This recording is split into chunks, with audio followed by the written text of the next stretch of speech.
தென்னாடுடைய சிவனே போற்றி, என்ன ஆட்டவர்க்கும் இறைவா போற்றி. ஓம் சாய்ராம். நற்பவி ஆறுமுகம் அருளிலும் அனுதரும் ஏறுமுகம். நான் அறிமல் சரவணன். எல்லாரும் எப்படி இருக்கீங்க? நாங்களும் ரொம்ப நல்லா இருக்கோங்க. ஈசனோட அருளாலும் எம்பெருமான் முருகப்பெருமானோட அருளாலும் குருமார்களுடைய அருளாலும் எல்லோரும் பரிபூர்ண நலமோடு இருப்போம் அப்படின்ற நம்பிக்கை எனக்கும் இருக்கு. சரிங்க, இன்றைய வீடியோ பதிவா, அதுவும் இன்று திங்கக்கிழமை வேற. திங்கக்கிழமை போதும் நம்ம என்ன பதிகம் இன்றைய பதிவில் பார்க்க போறோம் அப்படின்னா, திருவாசகத்தை பற்றி தெரிஞ்சுக்க போகிறோங்க. திருவாசகம் என்னும் மிகப்பெரிய ஒரு கடல். அந்த கடல்லேருந்து ஒரு துளியை மட்டும் நாம் இன்னைக்கு பகிர்ந்து அதனுடைய சுவையை நாம் எல்லாருமே உணர போகிறோம். ஆமாங்க, இன்று நம்ம திருவாசகம் நம்ம வீட்டில் எப்படி படிக்க போகிறோம், அதே சமயம் முற்றோதல், அதாவது திருவாசக முற்றோதலில் என்னென்ன சிறப்புகள் இருக்குது, அந்த முற்றோதல்லாம் என்ன, அதுலேயும் குறிப்பாக நம்மளுடைய வேண்டுதல்களை நம்மளுடைய விண்ணப்பங்களை நிறைவேற்றக்கூடிய பதிகங்கள்லாம் என்ன, அந்த முற்றோதலில் குழந்தை பாக்கியம் கிடைக்கிறதுக்காக வேண்டி என்ன பதிகம் பாடுவாங்க, நம்முடைய பிரார்த்தனைகளெல்லாம் நிறைவேற என்ன பதிகங்கள் படிக்கிறோம் அப்படின்றதும் நிறைய அற்புதமான தகவல்களோட தான் இந்த பதிவானதை நான் கொடுக்க வந்திருக்கேன். ஈசனுடைய அருளால் கண்டிப்பாக எல்லாரிடத்திலும் இந்த பதிவானது போய் சென்றடையணும். இதுக்கப்புறம் நான் இது வரைக்கும் திருவாசகம் படித்ததே இல்லை அப்படின்றவங்களும் திருவாசகம் புத்தகத்தை வாங்கி எல்லோரும் படிக்கிற ஒரு நல்ல எண்ணத்தோட தான் இந்த பதிவானதை கொடுக்குறேன். அதனால் கண்டிப்பாக வீடியோ பதிவுக்கு லைக் பண்ணுங்கள். அப்படி ஹைக் பட்டனே நீங்கள் கொடுத்தீங்கன்னா இன்னும் பல மக்களிடத்தில் இந்த பதிவானது போய் சென்றடையுங்க. சரி, இப்போ வாங்க நம்ம வீடியோக்குள்ள போயிடலாம். ஹரஹர பார்வதி பதே, ஹரஹர மகாதேவ, திருச்சிற்றம்பலம், தில்லையம்பலம்.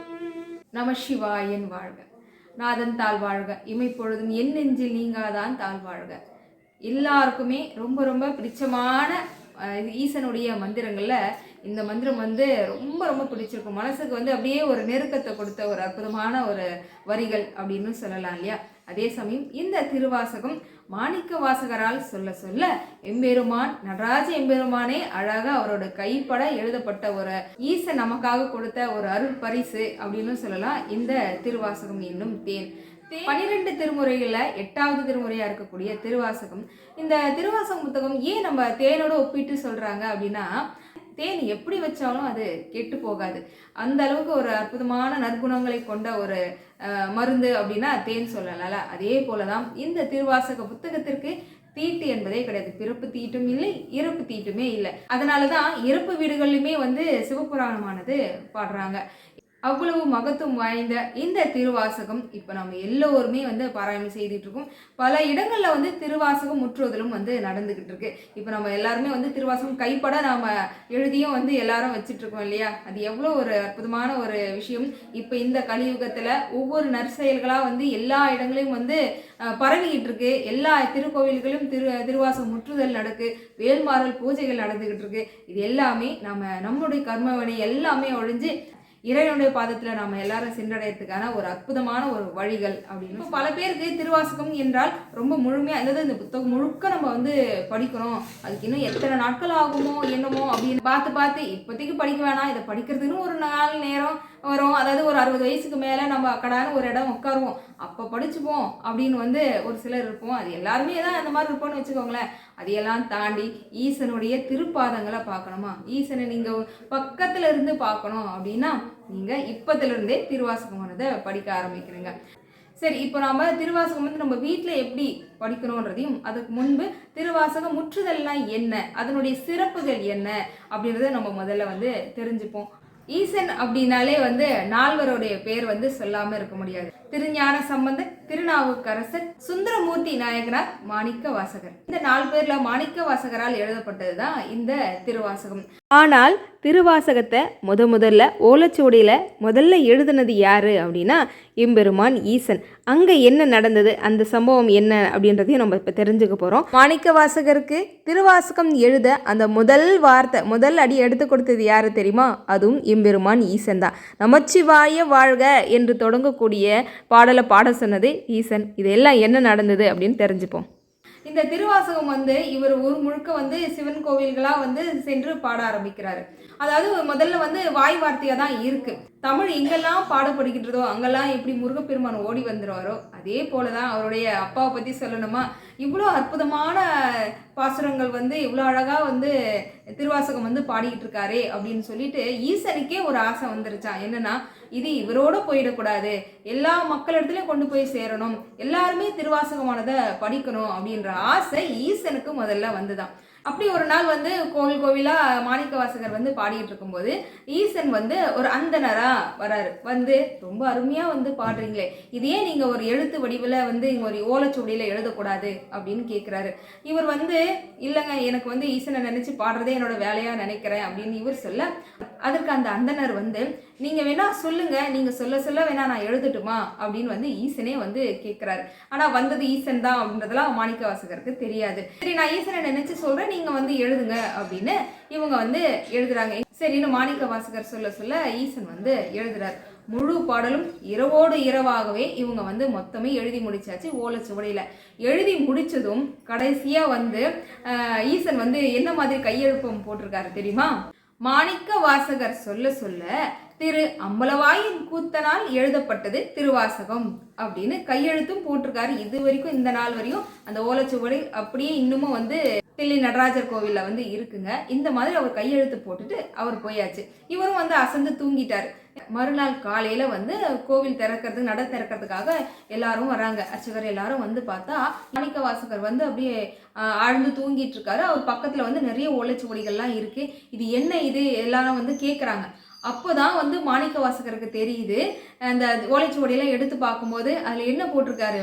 மாணிக்க வாசகர் சொல்ல சொல்ல திரு அம்பலவான கூத்தனால் எழுதப்பட்ட திருவாசகம் அப்படின்ற அந்த கையெழுத்தை பார்த்ததும் மாணிக்க வாசகர் ஒரே பரவசம்.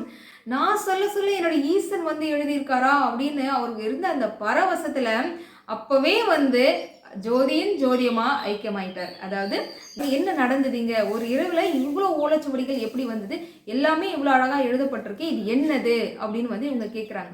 அப்போ இவர் சொல்றாரு, இது திருவாசகம். நான் சொல்ல சொல்ல ஒரு அந்தனர் வந்தாரு, நான் எழுதட்டுமான்னு கேட்டாரு, அப்படி எழுதப்பட்டது தான் இதெல்லாம், இது வந்து திருவாசகம் அப்படின்னு இவர் சொல்றாரு. அப்போ வந்தவங்க எல்லாரும் திருவாசகம்னா என்ன, அதனுடைய பொருள் என்ன அப்படின்னு கேட்டதும் அவர் ஒரே வரியில சொல்லிட்டாரு, திருவாசகம் என்றாலே தில்லையம்பல நடராஜன் அப்படின்ற வார்த்தையை சொல்லிட்டு அடுத்த காலமே மாணிக்க வாசகர் ஜோதியோடு ஜோதியா அந்த திருக்கோவிலுக்குள்ள அதாவது கருவறைக்குள்ள போய் மாயமா மறைஞ்சிடறாருங்க. இதுதான் திருவாசகம் பிறந்த கதை. ஓர் இரவுல எழுதப்பட்ட ஒரு அற்புதமான ஒரு வாசகம் அப்படின்னா திருவாசகத்தை சொல்லலாம். அப்படி எழுதப்பட்ட அந்த ஓலைச்சுவடிகள் இருக்கிறது தான் இப்போ நாம் எல்லாருமே வந்து பாராயணம் செய்துக்கிட்டு இருக்கோம், எழுதிட்டு இருக்கோம். எந்த அளவுக்கு எவ்வளோ ஒரு சிறப்பு மிக்கது இல்லையா இந்த திருவாசகமானது. சரி, இப்போ இந்த திருவாசகமானதை இப்போ எல்லா திருக்கோவில்களெல்லாம் வந்து சொற்பொழிவாளர்கள் ரொம்ப அருமையான முறையில் வந்து எல்லோரும் சேர்ந்து இப்போ பொதுமக்கள் அனைவருமே சேர்ந்து இப்போ ரொம்ப அற்புதமான முறையில் வந்து திருவாசக முற்றுதல் வந்து செய்திட்டு இருக்காங்க. சரி, திருவாசகம் முற்றுதல்னா என்ன அப்படின்னா, இப்போ இந்த திருவாசகத்துல 51 பதிகங்கள் இருக்குங்க. முதல்ல ஆரம்பிக்கிற தலைப்பு வந்து சிவபுராணத்துல ஆரம்பிக்கும். இது போல கடைசியா அச்சோபதிகத்துல வந்து முடியும். இப்படி இந்த 51 பதிகங்களுமே ஒரே நாள்ல பாடப்படும். இதுதான் திருவாசக முற்றுதல். இந்த திருவாசக முற்றுதல்ல எல்லாருமே வந்து கலந்துக்கலாம். நீங்க தான் நான் தான் கிடையாது, ஏழை பணக்காரங்க யாரும் கிடையாது. உங்களுக்கு ஆர்வம் இருக்கு, ஈசனை உங்களுக்கு நேர்ல காணணும், அதாவது இந்த திருவாசக முற்றுதல் எங்கெல்லாம் நடக்குதோ அங்கே தில்லை அம்பல நடராஜ எம்பெருமான் எழுந்தருளுவார். அவருடைய காட்சியும் அவருடைய அருள் உங்களுக்கு வேணும்னு நினைச்சீங்கன்னா இது போல முற்றுதல் நடக்கக்கூடிய எல்லா இடங்களுக்கும் நீங்க வந்து போயிட்டு வர்றது அவ்வளவு சிறப்பானது.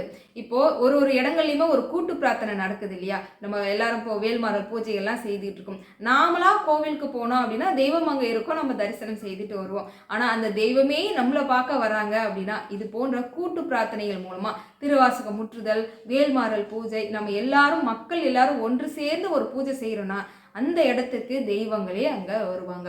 அப்படி இந்த திருவாசக முற்றுதல் வந்து காலையில ஆரம்பிச்சாங்கன்னா மாலை வரைக்கும் போவோங்க. அதாவது இடையில வந்து சாப்பிட்றதுக்கு அந்த மாதிரி கொஞ்சம் நேரம் அந்த மாதிரி ஒதுக்குவாங்க. அதையும் தாண்டி பல மக்கள் வந்து ரொம்ப ஆர்வத்தோடு கலந்துப்பாங்க. இதுக்கு முன்னாடியெல்லாம் வந்து அதிகமாக ஆர்வத்தோடு கலந்துக்கல, ஏதோ ஒரு 10-15 பேர் தான் சேர்ந்து படிப்பாங்க அப்படின்னு இருந்தது. ஆனால் இப்பெல்லாம் எந்த மாதிரி வேலைகளில் இருந்தாலும், ஒரு ஆசிரியர் பணியில் இருந்தாலும் சரி, வேறு ஏதோ ஆஃபீஸில் ஒர்க்காக இருந்தால் கூட இந்த விஷயத்தை காதில் வாங்கிட்டாங்க அப்படின்னா கண்டிப்பாக அந்த முற்றுதலில் நான் கலந்துக்கிறேன். ஏன்னா ஒவ்வொரு முற்றுதலில் நம்ம கலந்துக்கிறதுலையுமே நாம் ஈசனை வந்து நெருங்கிட்டு இருக்கோம், அவருடைய திருப்பாதங்கள் கிட்ட நம்ம நெருங்கிட்டு இருக்கோம் அப்படின்னு கூட சொல்லலாம். சரி, இப்போ இந்த திருவாசகத்தில் முதல் பாகமாக வந்து சிவபுராணம் படிக்கிறாங்களே, இந்த சிவபுராணத்துடைய பொருள் என்ன தெரியுமா? நாம யாருன்றதை உணர வைக்கும். நாம் எதற்காக இந்த பூமியில் அவதாரம் எடுத்தோம் அதை முதல்ல உணர வைக்கும். அதையும் தாண்டி இந்த 51 பதிகங்களும் நம்மளால் படிக்க முடியல அப்படின்னாலும் சிவபுராணம் படித்தாலே கண்டிப்பாக அது எல்லாமே படித்தா நமக்கான பலன் கிடைக்கும் தான். இருந்தாலும் எல்லா நேரமும் அந்த மாதிரி முடியும்னு சொல்ல முடியாதுல்ல. இருந்தாலும் எல்லா பதிகங்களும் உங்களால் படிக்க முடியல அப்படின்னா திருவாசகம் ஒன்றாவது தினமுமே நம்ம பாராயணம் செய்யணும். தினம் தினம் பாராயணம் செய்கிறது அவ்வளோ ஒரு சிறப்பை நமக்கு வந்து ஏற்படுத்தி கொடுக்கும். முதல் பதிகமாக சிவபுராணம் பாடி முடிச்சதும் அடுத்தடுத்த பதிகங்கள் வந்து ராகத்தோட மேலத்தாளத்தோட எல்லாரும் வந்து பாராயணம் செய்வாங்க. ஒவ்வொரு பதிகங்களுக்குமே ஒவ்வொரு சிறப்புகள் உண்டு. அதில் உங்களுக்கு ஒரு சிலதை மட்டும் நான் உங்களுக்கு சொல்ல போறேங்க. அதாவது 16வது பதிகத்துல திருப்பொன்னூசல் அப்படின்ற பதிகமுறை. இந்த பொன்னூசல்ல என்ன விசேஷம் அப்படின்னா, குழந்தை பாக்கியம் வேணும்னு நினைக்கிறவங்க ரொம்ப அவசியமா சொல்லப்படக்கூடிய வேண்டுதல் அப்படின்னா இதுதான். அதாவது குழந்தை பாக்கியம் வேணும்னு நினைக்கிறவங்க கணவன் மனைவியா தம்பதியரா இந்த முற்றுதல்ல கலந்துக்கணும். ஒரு தொட்டில் போல ஊஞ்சல் போல ஒரு துணியை வந்து பிடிச்சிக்கிட்டு இருப்பாங்க. இந்த பக்கம் கணவர், இந்த பக்கம் மனைவி பிடிச்சிட்டு இருப்பாங்க.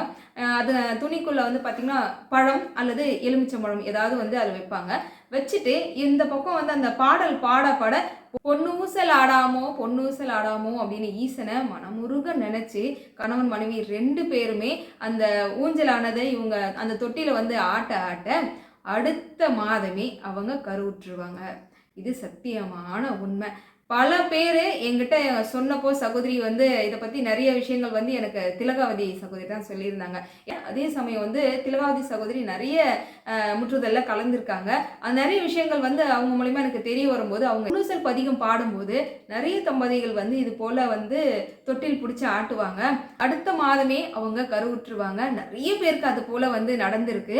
அவங்க நிறைய மாத கர்ப்பிணியாக வந்து இதே போல் இன்னொரு தடவை முற்றுதல் நடக்கும் இல்லையா, அப்போ எல்லாருக்கும் வந்து இனிப்புகள் கொடுப்பாங்க. அவங்களால முடிஞ்சது என்னவோ அன்னம் கொடுப்பாங்க, அப்படி இல்லைன்னா இனிப்புகள் கொடுப்பாங்க. இது வழக்கமா நடந்துகிட்டு இருக்கிற ஒரு விஷயம் சகோதரி அப்படின்னு சொன்னாங்க. ரொம்ப அற்புதமா இருந்தது இது கேட்கவே. ஏன்னா அந்த இடத்துல எல்லாரும் சேர்ந்து ஒரு கூட்டு பிரார்த்தனையா வேண்டிக்கிறாங்க. ஒண்ணு, ஐயனே அங்க நேர்ல வந்து அமர்ந்திருக்க போறாரு திருவாசகம் படிக்கும்போது. இப்போ கணவன் மனைவி ஒன்று சேர்ந்து வந்து அந்த தொட்டில ஆட்டும் போது இறைவனே மனமுகுந்த ஆசீர்வாதம் வழங்குவார். இது வந்து குழந்தை பாக்கியத்துக்கு தான் அப்படின்னு கிடையாதுங்க. ஒரு கல்யாணம் ஆகாம இருக்கிறாங்க, ஏதோ ஒரு ஜாதகத்துல பிரச்சனைகள் இருக்குனாலும் அந்த ஜாதகம் கொண்டு வந்து அந்த பூஜையில வச்சு வேண்டிட்டு போவாங்களா. ஏதா வீடு கட்டணும், இடம் வாங்கணும், எதுவாக இருந்தாலும் சரி திருவாசக முற்றுதல்ல கலந்துக்கிறதும் சரி, திருவாசகத்தை முழுமையாக நீங்க பாராயணம் செய்தாலும் சரி, நிச்சயமா நீங்க வைக்கக்கூடிய வேண்டுதல் பரிபூர்ணமா அது நிறைவேற்றி கொடுப்பார் எம்பெருமான். இதே போல இன்னொரு பதிகத்தை பத்தியும் சொல்றேன். பூவிருந்தவள்ளி அப்படின்ற ஒரு பதிகம் பாடலுங்க. இந்த பாடல் பாடும்போது எல்லா அடியார்களுமே வந்து பூக்கள் வந்து கொண்டு வருவாங்களாம்.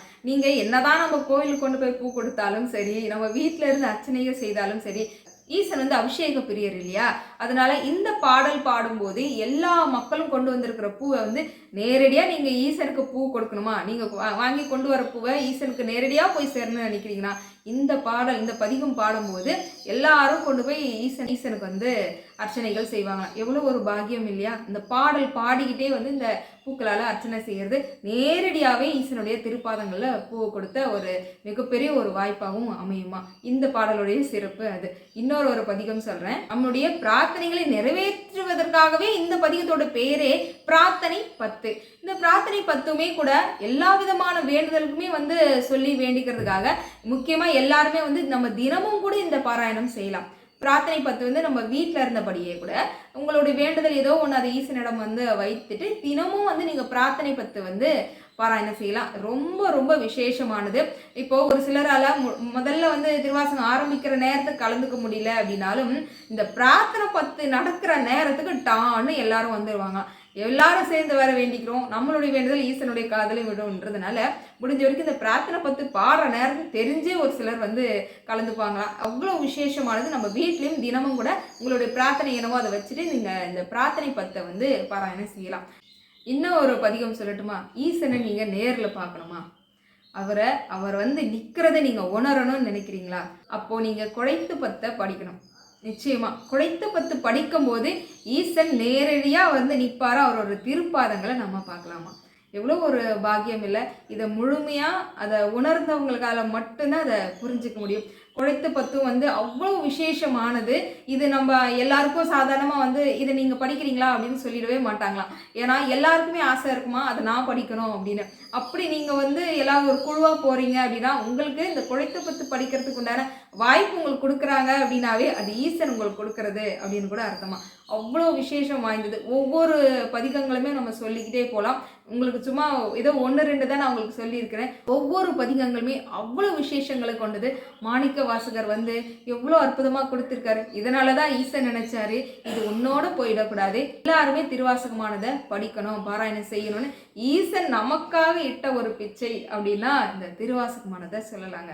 எல்லாராலையும் வந்து இது போல நடக்கக்கூடிய திருவாசக முற்றுதல்ல வந்து கலந்துக்க முடியல அப்படின்னா நம்முடைய இல்லத்துல இருந்தவாறே நாம வந்து திருவாசகமானதை படிக்கலாம். தினம் ஒவ்வொரு பதிகங்கள் நீங்க பாராயணம் செய்யலாம். அந்த 51 பதிகங்கள் முடிகிறதுக்குள்ள உங்களுடைய வேண்டுதல் நிச்சயமா நிறைவேறிடும். அதே சமயம் வந்து தினமும் திருவாசகம் பாராயணம் செய்யணும். அதுக்கப்புறம் திருப்பள்ளி எழுச்சி பாராயணம் செய்யணும். ஏன் இப்போ வந்து பார்த்தீங்கன்னா மார்கழி மாதம் இல்லையா, இந்த மார்கழி மாதத்துல திருப்பாவை திருவெண்பாவை வந்து எல்லாரும் பாராயணம் செய்துட்டு இருக்கோம். இந்த திருவாசகத்திலே திருவெண்பா அப்படின்ற ஒரு பதிகம் இருக்குங்க, அதையுமே நம்ம வந்து பாராயணம் செய்யலாம். ஏன்னா எல்லாரிடமும் வந்து திருவெண்பாவை வந்து உங்ககிட்ட இல்லை, படிக்க முடியல அப்படின்னு வந்து வருத்தப்படுறீங்கன்னா திருவாசகத்திலே திருவெண்பா அப்படின்ற ஒரு பதிகம் இருக்கு. இதை நீங்க பாராயணம் செய்தாலே உங்களுக்கு திருவெண்பாவை படித்த பலன் வந்து உங்களுக்கு கிடைக்கும். இப்போ இந்த மார்கழி மாசத்துல எல்லா தினமுமே நாம வந்து திருவாசகத்துல சிவபுராணம் படிங்க, திருப்பள்ளி எழுச்சி படிங்க, திருவெண்பாவை படிங்க. அதே சமயம் உங்களுடைய பிரார்த்தனைகள் ஏதேனும் இருக்கு அது அப்படின்னா நீங்க கண்டிப்பா தினமுமே வந்து பிரார்த்தனை பத்து வந்து பாராயணம் செய்யறது ரொம்ப விசேஷம். இது தினமுமே என்னால் முடியலன்னு நினைக்கிறவங்க திங்கட்கிழமை தோறுமே வந்து நீங்க பாராயணம் செய்யலாம். அதுவுமே கூட ரொம்ப ரொம்ப விசேஷமானது இல்லையா. இந்த திருவாசகத்துல நான் வந்து வெறும் ஒரே ஒரு துளி தேன் தான் அவங்க எல்லாருக்கும் கொடுத்துருக்கேன் அப்படின்னு சொல்லலாம். இன்னும் கடலை போன்று எவ்வளவோ இருக்கு. ஒரு துளி தேனை பகிர்ந்ததே நமக்கு எவ்வளோ ஒரு மற்றற்ற மகிழ்ச்சியா இருக்குல்ல. இன்னைக்கு இந்த ஒரு அற்புதமான தகவலை நான் அவங்க எல்லார்கிட்டையும் பகிர்ந்துக்கிறதுல ரொம்ப ரொம்ப சந்தோஷப்படுறேன். இறைவனுக்கு மிகப்பெரிய ஒரு நன்றியை சொல்கிறேன். இது போன்ற பல தகவல்கள் உங்களுக்காக நான் வந்து கொடுக்க இருக்கிறேன். இன்னும் இது போன்ற வேற எந்த மாதிரியான பதிகங்கள்லாம் உங்களுக்கு சொல்லலாம் அப்படின்றது வேணால் நீங்கள் கமெண்ட்ஸில் சொல்லுங்கள். அதுக்கேற்றவாறு நான் உங்ககிட்ட வந்து அந்த பதிகங்களை பற்றி நான் உங்களுக்கு சொல்கிறேன். சரிங்களா? இந்த திருவாசகம் என்னும் அற்புதமான தேனை எல்லாரும் பருகணும் அப்படின்றதை நான் அன்போடு வந்து கேட்டுக்கிறேன். இந்த பதிவெல்லாம் முழுமையாக பார்த்த எல்லாருக்கும் ரொம்ப நன்றி. இந்த பதிவு உங்களுக்கு பயனுள்ளதாக இருக்குன்னு நினச்சிங்கன்னா கண்டிப்பாக லைக் பண்ணி தெரிஞ்சவங்களுக்கு ஷேர் பண்ணுங்கள். அந்த ஹைப் பட்டனையும் தட்டி விட மறந்துடாதீங்க. அடுத்த ஒரு அற்புதமான பதிவில் வந்து நான் உங்களை சந்திக்கிறேன். வேல்வேல் வெற்றிவேல், வேல்வேல் வெற்றிவேல், சுற்றி வந்து நம்மை காக்கும் சுப்பிரமணிய வேல். சத்தியமாவது சரவண பவை. ஓம் சாய்ராம்.